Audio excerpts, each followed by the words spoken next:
Good afternoon, everybody. My name is Clay Pearson. I have the honor of serving as the city manager here for the city of Pearland. It's my honor to introduce our speaker today. I know that those of you who have been to this event in the past are waiting to hear some of the important questions of the day and how they're going to be answered from that, such as, has he added another kid to his family? Does he have a cat, a dog? These are the things that they'll be covering in his slides, because they're always good about sharing those with us. But before we have Matt come up, I just want to recognize, Matt and I get an opportunity to stand in front of the microphone and share.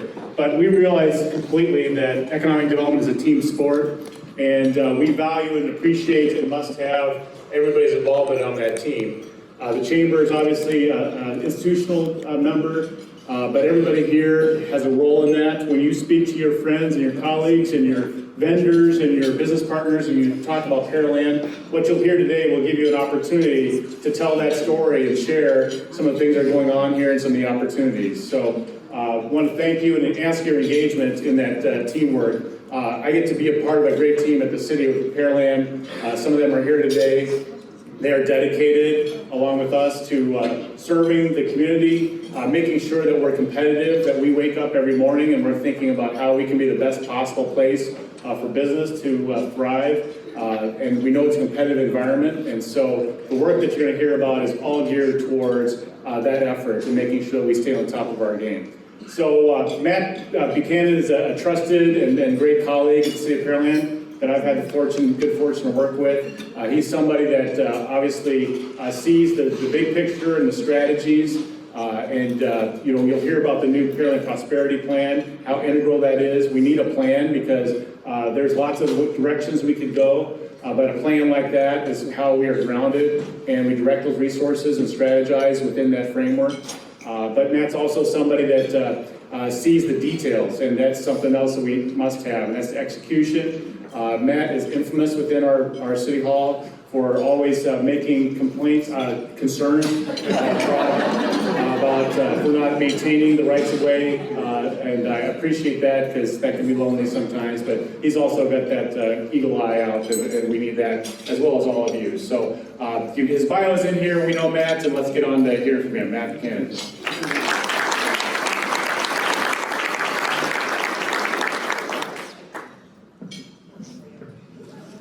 I'm going to take this off here so you can hear me. For those of you that are new here, I'm going to translate a few things there that just happened and had to start early because I talk for a long time. So now most of the speakers you have at these events aren't usually going to speak as long as I will. And then also want to echo and the other one is Clay was saying my kids. So for a long time here, my little shtick was I'd come up here and I'd show you the population slide and show the community growing, and I had kids 3 years in a row. I'm a 5-year-old, 6-year-old, and 7-year-old. So that joke, I don't do it anymore because it's just not as, they're not as cute as they were then. A little more honoring now than they were when we first started. So I also want to share, thank all our veterans today, and please call all the veterans you know in your life and thank them for their service to our country. And I also want to know, I'm sure many of you maybe know that last night at 8:05 p.m., a Pearland resident blasted off from Cape Canaveral on the SpaceX Falcon 9 rocket. Dr. Tom Marshburn lives right down the street here in Shadow Creek Ranch, so we're real excited. It's not every city that has a person orbiting the Earth right now. He's going to land at the International Space Station here tonight, and then he'll be up there for 6 months. So that's a good thing. We did a little parade. I didn't do anything. I just drove my car. But they did a little parade for him around Shadow Creek, around Clear Lake, when he came out, because obviously, because of COVID, he couldn't come out and interact with anybody, but he stood there with his wife and child, and they waved, so that was great. So wish him the best of luck. So as Clay mentioned, I'm going to just give you a little background. For those of you that are new, I always give a little background on the corporation, just so you understand the relationship between the corporation and the city and what we do with your tax dollars. Talk a little bit about our economy. Got a lot of good news, I think, coming out of COVID, and go through quite a bit of that. And then I'll talk about our strategic plan, and I'm going to focus a little bit more on the corridors and business development sections of that. So as most of you know, in 1989, the Texas legislature passed allowed cities to collect a half-cent sales tax to utilize for economic development purposes. And in 1995, we approved a half-cent sales tax. We have a 7-member board of directors. Our city council approves the bylaws, the annual budget, and our 7 members, appoints our 7 members on the board. We have 6 staff members. They're all sitting out over at this table right here. Brian Malone, Valerie Larvin, Jessica Byler, and Melissa Black's back there and back, and thank them for all the great work they do for us. But we focus on business attraction, retention, marketing, transportation, mobility, infrastructure, Lower Kirby, and corridors and beautification. I'll go through all those areas here in just a minute because they're all part of our strategic plan. We have a 7-member board of directors. Mona Chavarria is here, David Selsky's here, and Chad Thurman or Toonman, I can never remember how to pronounce his name exactly. And also Kevin Cole, our mayor. Mayor Cole is an ex officio member of our board, Clay Pearson, our city manager, and your very own truly Jim Johnson. So if there's anything you don't have a problem with today, Jim's at the table and he approved it, so we'll blame it on him. I do want to thank Reed Wendell and Hugh Patton. They're both coming off our board. Our board members can serve up to 6 years, and they're both coming at the end of their terms. And so council just approved Jerry Koza as one of our new members, and they have still 1 more to approve. We want to thank all of our members of our board. They're all volunteers and do great work for us. Just real quick, in your spot, you have our annual report. We just came off celebrating in 2020, which was a terrible year to celebrate anything, our 25-year history. So there wasn't many of you here last year, so I wanted to plug it one more time. But we had celebrated 25 years, and since the creation of the corporation, all of us working together have created 5,400 new jobs, retained almost 1,000 jobs, secured $1 billion in new private investment for our community, and contributed up to $84 million of our sales tax to Pearland infrastructure projects. And then we've attracted 7 of our 10 highest assessed property tax value base. So I think the corporation's got a really great success track record. And if you look in the annual report that's on your tables there, there's a little bit more on us, and then there's our annual report. And then also on our website, there's a whole 25-year history that explains a little bit more about the corporation. So, you know, at Thanksgiving, if things are slow and you need a little bit of a table conversation, you know, you've got your resources here to study up on in the next few days. So first, just going to go through some economic indicators of what's going on in our community. I think it's been a real dynamic. You're going to see some of our charts have a lot of ups and downs, but I think we're really doing well as a community. First off, population. The census came out. We ended up being about 125,828. And so this ranked us, and you probably saw, you know, the press releases and stuff that people put out that we were the 8th fastest growing city in the United States from 2010 to 2020. Now that was judged from 100,000 or greater, so I'm going to tell you a little trick today on these statistics. In 2000 to 2010, we were the 15th fastest growing city, but that was judged from 10,000. So, you know, if it's a little math, you can get the percentages going higher. But the key is, as you can see, we've gone from 37,640 to 125,000 in just 20 years. So significant amount of growth, no matter how you measure it, no matter how much you rank it against other communities. So just payroll jobs, we obviously as the Economic Development Corporation and as you as employers, we want to hopefully be growing businesses and growing our city's economy. So we're up to about 38,377 jobs. The good news is from 2020 to 2021, we actually added jobs. And there's probably not a lot of communities in the United States that can say through the COVID crisis and the shutdowns that they still added jobs. Now we, as you're going to see in this next slide, we had a huge spike in unemployment in April of 20 when things were shut down. We went up to about 10.5% unemployment. But you can see that now we're down to about 4.1%. So we've recovered very nicely. 4.4 is our historic average for the last 15 years. So we're doing very well. And obviously, as you all know as employers, you know, you're looking for people and looking for people to work. So I think we're back to full employment again. Residential, if this went back to 2000, you'd see 2 big peaks. The peak in the 2000s would be even higher. We were averaging probably around 2,800 homes per year. We peaked again in 2013 after we came out of the mortgage crisis. Obviously, we still built a lot of homes in this town during that time. We're going down now, and as I always tell people, we're not going down because people don't want to live in Pearland. We're going down just because we don't have as much land left in Pearland. The residential home builders can't go out and buy tracts of land and subdivide them and sell them off to the home builders. We just don't have that much land left. But interesting here, and I apologize to all the people sitting behind me here today. You guys know all this stuff. You can see we went from, in 2020, so this is year to date, so from January to September, so with 1 quarter left in the year, we're actually quite a bit higher than we were in 2020, which can be expected. So we've already built 518 homes in 2021. So John McDonald, our Community Development Director back there, wave to everybody, John. He's going to get that number up about another 200 homes the rest of the quarter. Good job, John. Thanks.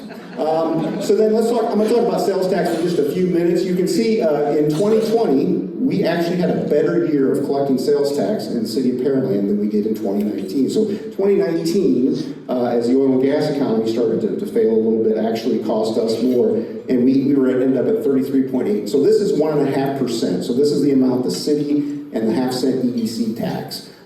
We have a 2% option sales tax here, and the county collects the other half, and then 6.25% of that goes to the state of Texas. So we collected $33.8 million. And you can see this year, year to date, so this is as of October, we've already collected $32.1 million. So we are $4.5 million over where we were at the same time last year. And so we're at a historic a level of sales tax right now. So then, and this is just the graph that's up and down, but you can see over here, this is where we were when everything was closed down. And this is current collection, so this is sales tax that's actually collected in that month. We take out all the audit adjustments, so you know, obviously you get audited every once in a while and have to maybe pay some back or get some money back, probably not get money back very often. But, so it was 9.7% down, and then, you know, you see in 2020, we still had a good year compared to 2019, as you saw in the totals. Then we had some real big spikes, and now we've been, you know, averaging for the last 4 or 5 months, double-digit increases in sales tax. So a lot of reasons probably behind that. One of them is inflation. Obviously, as you saw the headlines this morning, inflation is 6.1% across the country, consumer price index, and obviously if all these goods and services are going up in price, you're paying more, and you're like kind of paying more in sales tax. And so obviously these numbers will continue to change as time goes on, but obviously a little bit of it is though because also we have, I think, a lot of necessity goods that people buy in our community. Our residents are home, they're not traveling, they're shopping more. So I'm gonna have, this is the only trivia question of the whole show here today. Who is the #1 sales taxpayer in the city of Pearland? Somebody said it over here, very good. Walmart. Walmart is our #1 retail sales taxpayer in the city. Then, who is #2? That's a good one, that's a good one. Very good, man. Home Depot. Home Depot is our second biggest taxpayer in the community. This is our top 10, which I always think is interesting. We can give this information in aggregate. We can't give you out how much people actually pay, but we can give you, and obviously it's important for us to know, you know, where a lot of our sales tax pays for your firefighters, your policemen, and a lot of the services that you depend on in our city and county. So you can see, I think always interesting, HEB is #3, and I know many of you said that. Amazon Marketplace is #4. Amazon Services is #7. So Amazon, when business to businesses uses Amazon Logistics, which is the marketplace where you sell your goods on Amazon and Amazon handles the logistics, that is the #4 seller, and then Amazon actually owning the product and then selling it to you is #7. So Costco obviously is a big one. Sam's and Costco are also 2 big ones. We have the one Target, and then we have 2 Academies, and they round out the top 10. So these top 10 taxpayers pay us 27.3% of all of our sales tax pay. So 1 out of every $4 of sales tax comes from these 10 businesses. So a high concentration of those. I think you find that's in every city across America as retail and sales have become more and more concentrated. I don't think that would be unique to us or unique to many other communities. The top 100 pay 60% of our sales tax. And then this I always like to show because I think it gives you a little bit better, where's our sales tax come from, because I think most people just think the sales tax as you go into Walmart and you buy something and walk out. But, you know, also retail trade, which is 54%, which is the majority of it, but then lodging and food services would be another 15%. So another significant piece. There's a big other segment of 16 there, but then you also see manufacturing 5%. And you'll see some of our communities around us maybe have sales tax down. I think the county sales tax has been down. They probably have a lot more manufacturers that pay sales tax on various things they do than we do here, where we have a lot more just consumer goods here in the city of Pearland. So, but overall, the numbers look good. Obviously, inflation is always a concern, but sales tax, housing, everything's looking relatively good in the city of Pearland. So the next thing I want to just talk on real quick, as Mr. Pearson mentioned just a few minutes ago, is our strategic plan and how important it is to have a strategic plan. We worked on this right before the pandemic, fortunately, in 2019, probably spent about 9 months, had an implementation committee, and a planning committee that then turned into an implementation committee. So it's real important, obviously, that with the public resources we're entrusted with, that we have a good strategic plan. But this plan is a community plan. It's not just a PEDC plan. We kind of act as the quarterback on it, the organizer of it, but it's not just a PEDC plan. So I'm just going to go over real quick. So in each of your chairs, you have this Pearland Prosperity executive summary, and it goes through all the highlights, talks about the process of which the plan was done. And the key to all this stuff is it's all on a website called PearlandProsperity.com. All this information is there. So we have two community goals, economic growth and diversification, and that's provide opportunities for residents to prosper and enhance Pearland's physical sustainability through a holistic approach to economic development, and continue to be a community of choice in Greater Houston, and ensure that we have a quality of life and quality of place to continue to attract and retain diverse individuals and families. So those are our two big goals, and then under those goals we have 7 focus areas that we work on every day. First one is business development. I'm going to skip that because I'm going to talk about that in a second. But the second one is business formation and early stage growth. And this has been a priority of the Chamber Board, priority of our City Council, to really develop an entrepreneurship hub in our community. So in your packet, I put a little bit of an executive summary about the Entrepreneurship Hub that we're real excited about. We spent the last year looking kind of at the market of what we thought an Entrepreneurship Hub would look like here in our community. In economic development, attraction is what everybody thinks about. You're going out and chasing that smokestack or chasing that headquarters.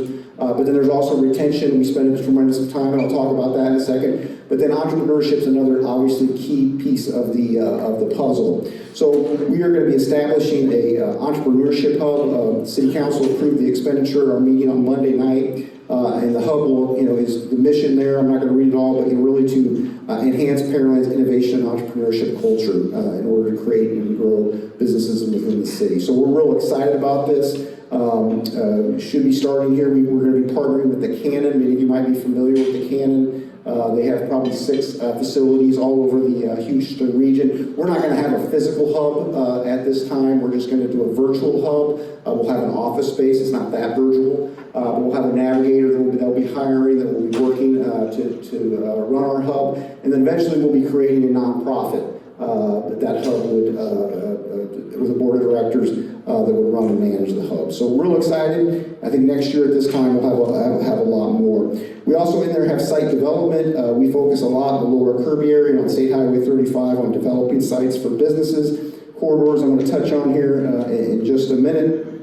Infrastructure and mobility. We spend a significant amount of our funding doing infrastructure and then working with the city, trying to get state and federal funding for transportation projects. Many of you saw Congress just passed an enormous transportation infrastructure building, which I think is going to provide great opportunities for us as a community to go after that money and make sure our tax dollars are coming back to be to the benefit of our residents. And then quality of life and quality of place, pursuit and development of dynamic and walkable mixed-use districts and catalytic anchor projects. As many of you know, we've been working for some time on an indoor sports facility. We're working on that right now, working on a financing plan, looking at various sites, and then we've also identified a hotel conference center that everyone so desires in our community. And then the last area is workforce and talent. It's great that we have 8 great partners here today at UHCL and ACC and San Jack. But we have great assets as a community with the campus at UHCL, with Turner and Hensler that AISD and PISD has put so much resources into. And so we have developed a new workforce strategy. We actually presented it yesterday to our implementation committee for the Pearland Prosperity Plan. We're going to be presenting it next week to the Chamber's Workforce Committee for those of you that are involved in that. So in the coming months, we're going to try to be a lot more active in the workforce and really try to get a staff person on board that can really carry that. Between Jim and his staff and our staff, we've done a lot of workforce stuff, but the plan just really recognized that we need to, better capitalize on the resources we are and better work with our employers, because workforce is the #1 issue in our recruitment efforts. Whenever we sit down with a company, what is your labor force? Can the people they see in their facility that have the skills and abilities to do things for them, are they in your community? And so it is a big issue for us, and we're going to see a lot more on that too in the coming year. So that's the Pearland Prosperity thing. I'm just going to touch on a few things about that. You always hear me talk about our corridors, State Highway 35, 288, Broadway. Inside and around those corridors is where the majority of commerce happens in our community. And these corridors are always going to be changing. They're dynamic places, and we're always going to have to be working to improve them to ensure that they continue to be an attractive place for people to work and investment. So I'm happy to report after many, many years of showing these. Jim actually said to me the other day, he goes, "Matt, you were showing these pictures 5 years ago when I was here." And I said, "Well, Jim, these projects take some time. They're not that easy." So, the toll lanes were just completed on 288, and that was probably about a 4-year project with about 3 years of planning before that. So this rendering here shows you what the intersection will look like eventually, but it's a strategic investment to preserve and enhance the economic value that's been created in the 288 corridor. We've had billions of dollars in investment, 2 hospitals, the Pearland Town Center. I see Tira's here today. She's a part of our management district that's really making this all happen. So we're very excited after years of talking about it that on Monday night, City Council approved the last Phase 4 contract for the corridor. So you're going to start to see a lot of improvements happen over the next 18 months. This rendering here shows you the McCartan interchange. We're going to have 16 of those pear sculptures. I think they are 40 or 50 feet tall. So I assure you, in 18 months, when people drive into Pearland, Texas, they're going to know they're in Pearland, Texas. It's definitely going to stand out. But there's those. We're going to have entry features like we have around the community. If you see them at Kirby and 35 and the gateways we've done there, there's definitely going to be gateways here too. We've enhanced bricks, detention. There's going to be fountains in the various fountains. We're going to be planting 3,600 trees that we purchased about a year ago. So it's going to be a dramatically different corridor when it's done, and obviously going to complement the $1 billion almost that's been spent to build the toll lanes all the way up from here into downtown Houston. So the other major project is 518, and I'd be remiss first if I didn't say, obviously we just completed a big part of the 518 interchange at 288. So if you don't drive that interchange, I know many of you say, I don't want to drive that interchange, but since we just did the 10 lanes that were put into this, the toll project underneath there, it is different than it's ever been. I mean, there's dual turn lanes in each direction. The only congestion now you have mostly is even farther east. So it's made a major difference, I would say, in mobility. And then the frontage road that the city, EDC, and county jointly worked on with the state in front of the Target movie theaters there, that's going to make a huge difference in getting in and out of that center there where Target and Kohl's and Total Wine. Total Wine's doing very well too. They're a top 30 taxpayer. It didn't take long for them to break in. So 518 though, just on the project. So as many of you know, TxDOT is proposing to reconstruct. They're not proposing. They are reconstructing it from 288 all the way to State Highway 35. They're going to start just short of 35. So it's now about a $127 million project. They've got 2 design contracts. They've started one of them between 288 and Colin. Cobb Finley, who's here today, is doing the design on that work. TxDOT is actively out buying property from businesses in that corridor. That corridor is funded, that section, and they expect to start construction in 2025.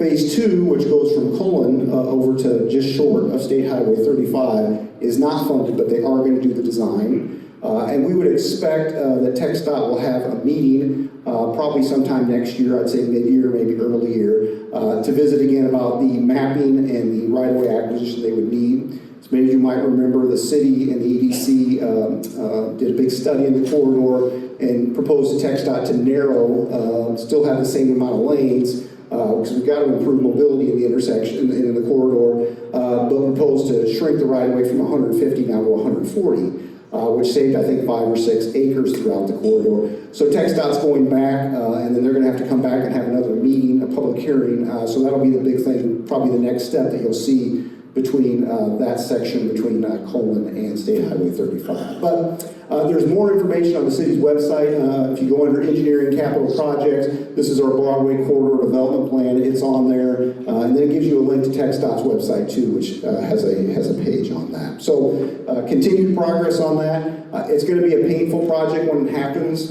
just like it was painful when we redid the intersection there just recently. But I think you can see the benefits long term, and if we're going to continue to have this intersection be the heart of commerce in our community with all the retail and things we have there, it has to function better than it does now. So all good things with progress, but obviously there'll be a little pain along the way.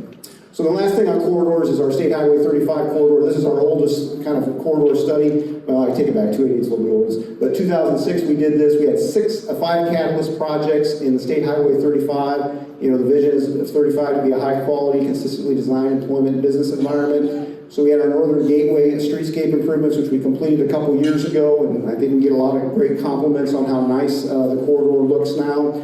We actually had talking to an investor the other day. It was the happiest thing, is they're looking to invest in the corridor, a major investment in the corridor, and he said, you know, all my investors drove down from Houston and they were really impressed with State Highway 35 looked like, because they hadn't been down here in 5 or 10 years, and that's what we want. We want people to come down and feel like it is a positive place, a place to invest. So we had a couple projects in the Old Town and then Business Park North and Business Park South.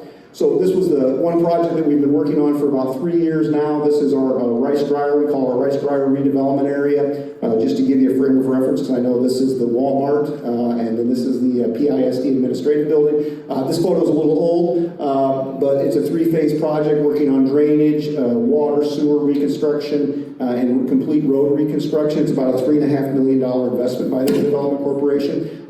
ERS CAT has come in here and located their major facility here. The elevators were torn down, and then we also, there was an NCHEM contaminated site here that we've gotten close to being cleaned up. So a great redevelopment project for us. This is what Rice Dryer and how it looked like before. You know, 2-lane, narrow road, open ditches. These are gravel roads that have, you know, businesses have come and populated, but we still have the same gravel road that when it was a farm field. And so these roads don't hold up. The city has to go in constant in the county, constantly maintain these, re-asphalt these. So this is what Rice Dryer looks like now: curb, gutter, water, sewer. You know, these are the kind of roads we need to support our businesses that are located on these streets. Another project that we're real excited about is we worked with a developer, actually a small business from Pearland, opened this scooters location. They tore down the old gas station at 35 and Broadway. That was always probably the #1 question besides traffic on 518 I would get, that is, you know, why can't we do something about that old gas station on 35? And so we helped them with some of the off-site infrastructure, sidewalks, a small project, but, you know, made a measurable impact in the corridor. And then another big project that you may or may not have heard about, Sullivan Brothers. Sullivan's a large home builder that does kind of, I say, a specialty type house. They do a lot in Galveston, they do a lot in Heights. I think Mayor told me that they're probably the largest home builder in the Heights. And so they were attracted to the Old Town area along 35, and they're going to come in and build these row houses. So we're real excited about that. This is the area that they've bought. It's about 6 acres. Just so here's Walnut, here's 35, here's 518, there's Scooters, Buc-ee's, and then the post office. And so this is land that's been sitting vacant for probably forever. And so we're going to go through and reconstruct the streets. For some of the streets are going to get reconstructed, but a lot of water, sewer, and drainage upgrades to make this project happen.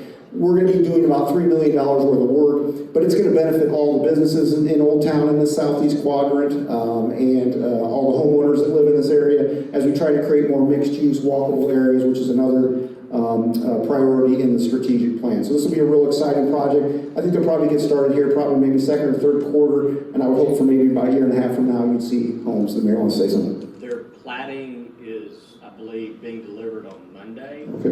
And their goal is to be under construction right at the first of the year. Right at the first of the year. So if you want to buy one of these homes, they're going to be for sale in the Old Town area. So we're real excited. I think this will probably be a good opportunity for Old Town to really breathe some life into Old Town, this southeast quadrant. And we had this kind of concept in our 35 strategy plan, but it was a little bit different location, but this is a great location also. So then the last thing to finish up is business development. You know, if we're going to diversify our economy, we got to bring more employers here. We got to grow our existing businesses. So we spend a tremendous amount of this. We have our Pearland Prosperity Prepare to Love It campaign, which hopefully you see some of those advertising and marketing that we do, reaching out to create greater awareness of Pearland and the positive things going on in our community. You know, one of the foundations of our economic development effort is our Biz Connect program that we've done with the Chamber for 20-some years now, where we call on our primary employers. Jim, Tony's brought a great fresh air to the program, and Brian out making calls on our existing businesses, and it really pays off. Work with them on expansions, workforce issue, you know, any type of issues they have, we try to work with them and also just show the appreciation for them having their business. These are just some pictures of some of the luncheons we've had with some of our companies. And then another exciting project that we just opened up. The mayor had his talk of the town there. HCA opened up their simulation facility where they're going to be bringing all their 7,000 nurses from all over the Gulf Coast region. That's an amazing number. HCA has 7,000 nurses. And from all over their health system, it'll be their training facility and their leadership development facility. This opened in July of 2021. This is in the Pearland Town Center. It was developed by CBL, and it's been a great addition. So if you're behind Barnes & Noble, next to Dillard's back there, there's an office building with some of the other companies. So very excited a project and appreciate the commitment that HCA has made here in Pearland. And just a great daytime generator of traffic in the town center, which is always needed.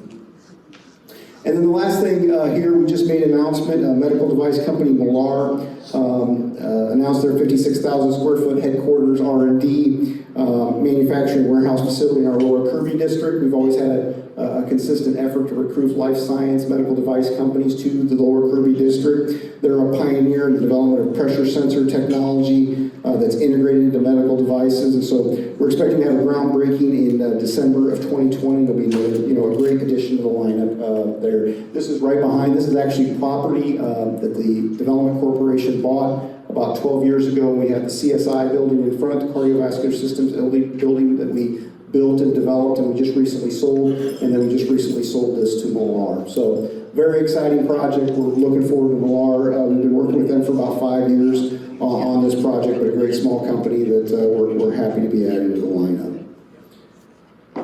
So just in closing, I just remind you, our Pearland EDC website has a lot of this information, and then all of our strategic plan stuff is on our PearlandProsperity.com site, and we keep that updated every probably 6 months. We do a comprehensive update of where we're at on all of our strategic planning efforts and put that out there. So if you ever want to know more information about any of the things we're doing. So I appreciate the time, appreciate the partnership that we have with the Chamber and everything they do, and thank you very much for having me today.